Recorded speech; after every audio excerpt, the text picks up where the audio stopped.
আসসালামু আলাইকুম। Welcome to Ruma's ডিমস কিচেন। আশা করছি সকলেই ভীষণ ভালো আছো। আলহামদুলিল্লাহ আমি খুব ভালো আছি।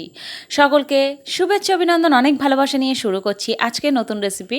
আমি আজকে ডালের রেসিপি একটি শেয়ার করব তোমাদের সাথে। তোমরা চাইলে এটি একরকম ডাল দিয়ে বানাতে পারো, আমি দুরকম ডাল দিয়ে বানিয়ে দেখাবো, মুগ ডাল আর মুসুর ডাল। তবে চেষ্টা করবে দুরকম ডাল দিয়েই বানানোর, তাতে ডালের টেস্ট অনেক ভালো আসে। আমি ডালটাকে ধুয়ে পানি ঝরিয়ে একটা বাটির মধ্যে রেখে দিয়েছি। আর পাঁচ ফোড়নটাকে আমি গোটা দেব না, পাঁচ ফোড়ন গুঁড়ো করে নিয়েছি হাফ টিস্পুন। আর হাফ হাফ টিস্পুনের চেয়েও একটু কম হলুদ গুঁড়ো, আর হাফ টিস্পুন চিনি লাগবে।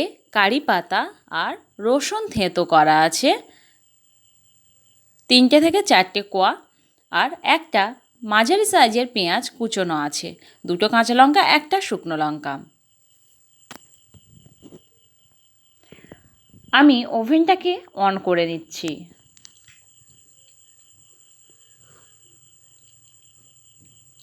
সসপ্যানের মধ্যে আমি পানি দিয়ে দিচ্ছি।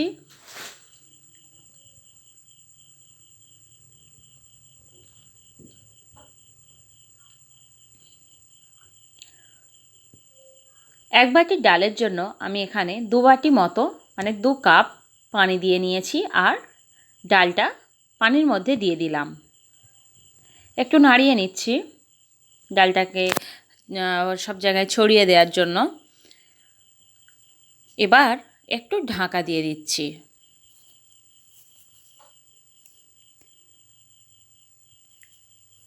ঢাকনার মুখটা এইভাবে একটু খুলে রেখেছিলাম যাতে উতলিয়ে না যায়। পুরোপুরি পানিটা শুকিয়ে ডালটা অলমোস্ট সেদ্ধ হয়ে গেছে।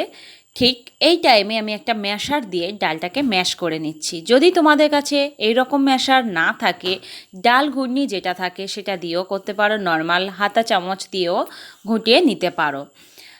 শুধুমাত্র ডালটাকে ম্যাশ করে একটু গলিয়ে নেওয়া দরকার, ম্যাশার হলে সুবিধা হয়।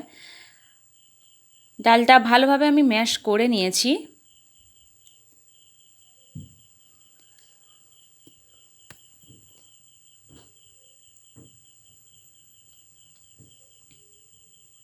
এর মধ্যে পানি দিয়ে দিচ্ছি। তোমরা যতটা পাতলা বা যতটা ঘন রাখতে চাও সেই রকমভাবেই পানিটা দেবে। আমি খুব ঘন বা খুব পাতলা রাখবো না, সেইভাবেই পানিটা দিয়ে নিয়েছি। এবার আমি নুন দিচ্ছি। ডাল সেদ্ধ করার সময় কিন্তু আমি নুন দিইনি, কিছুই দিইনি, শুধুমাত্র পানি দিয়ে আমি সেদ্ধ করে নিয়েছিলাম। তারপরেই পানিটা দিয়ে আমি নুন অ্যাড করে একটু নাড়িয়ে দিচ্ছি।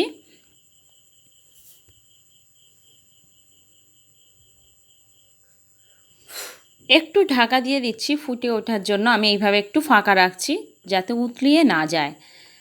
কড়াইয়ের মধ্যে আমি সরষের তেল দিয়ে নিচ্ছি 2 টেবিল স্পুন মতো।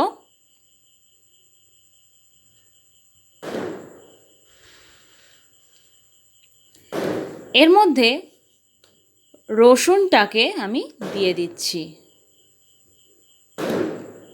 রসুন একটু থেঁতো করে নিয়েছি, তোমরা থেঁতো করতে না চাইলেও ভালোভাবে চপড করে নিলেই হবে।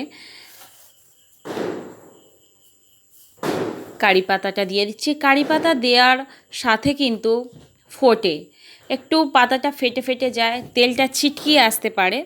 তাই বেশি ওয়েট না করে কারি পাতাটা দেওয়ার সাথে সাথেই পেঁয়াজটা দিয়ে দেবে, তাতে ছিটকানোটা কমে যাবে। পেঁয়াজটা দেওয়ার পরে ভালোভাবে নাড়িয়ে নিচ্ছি।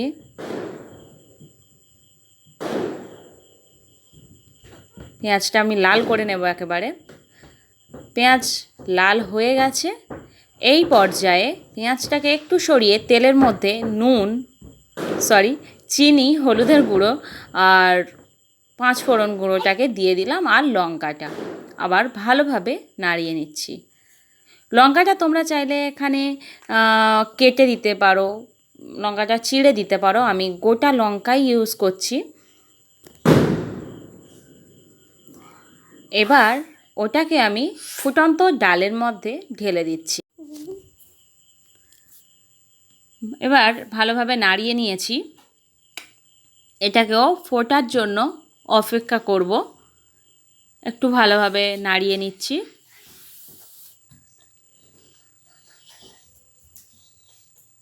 ভালো লাগলে অবশ্যই লাইক করো, কমেন্ট করো, আর অবশ্যই ফ্রেন্ডস ফ্যামিলি সবার সাথে শেয়ার করো।